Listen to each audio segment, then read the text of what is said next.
Any other cars that stand out in your mind?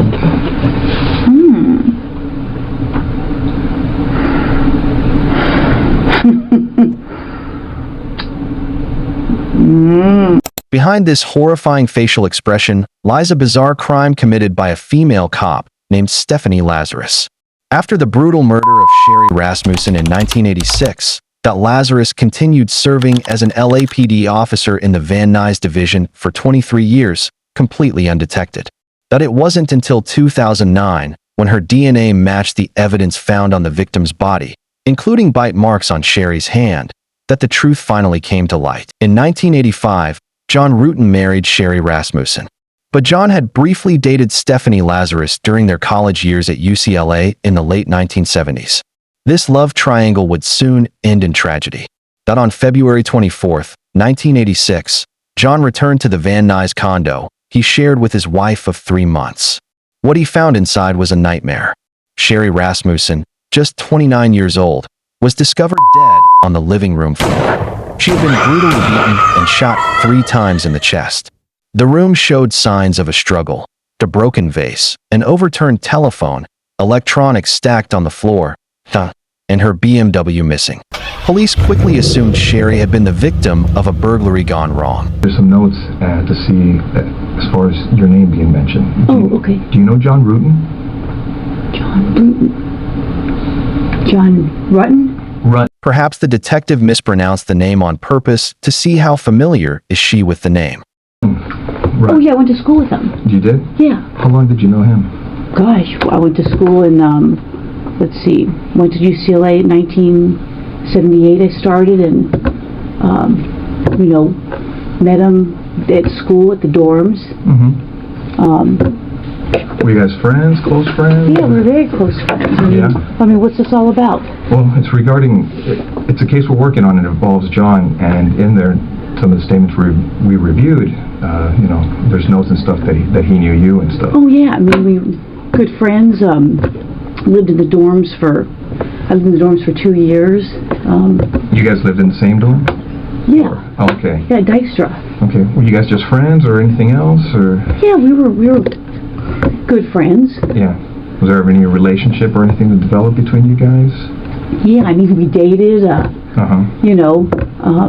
mean, what's this all about? Well, it's relating to his wife, Greg. This Greg we're talking about, he was like someone you were dating, or just a buddy? Or? No, you know what, I would say we started out probably just buddies, and either I was with somebody or he was with somebody, but it was kind of like we ended up just kind of being like brother and sister. She appears to be overly defensive. And maybe he wanted something more, but it never worked out, but we did things together. Back in 1986, DNA technology was still in its early stages. But 2 decades later, it became the key to solving the cold case. When investigators realized the killer was female, suspicion grew. They collected a discarded cup and straw Lazarus had thrown away in public. The DNA matched.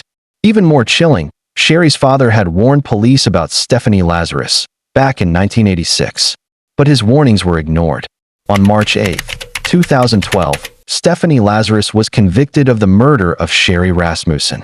She was later sentenced to 27 years to life in prison.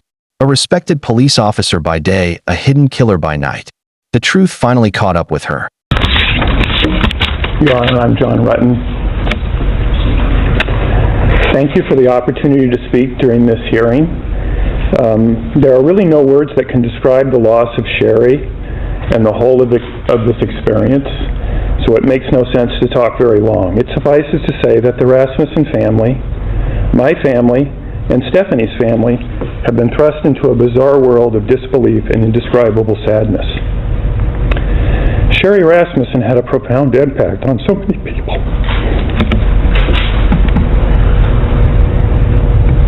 And I was proud that she agreed to be my wife. It was impossible not to notice Sherri when she entered a room. To me, her physical presence was startling. I can clearly remember the first moment I laid eyes on her. Sherri Rasmussen was a physical presence, and my heart still races when I look at pictures of her. But Sherri was extraordinary, more for who she was than the way she looked. She was a hard worker, a consummate professional, a leader, a diplomat, forgiving, tough, and a kid at heart. Sherri's loss, the way she died, and the trial 25 years after her death has had a profound impact on many, many others. The effects are broad and span a generation, creating pain for those whose lives should have never been touched by this tragic event. Again, words are feeble tools for describing these impacts, but there are so many moments and so very many tears, and the fact that Sherri's death occurred because she met and married me brings me to my knees.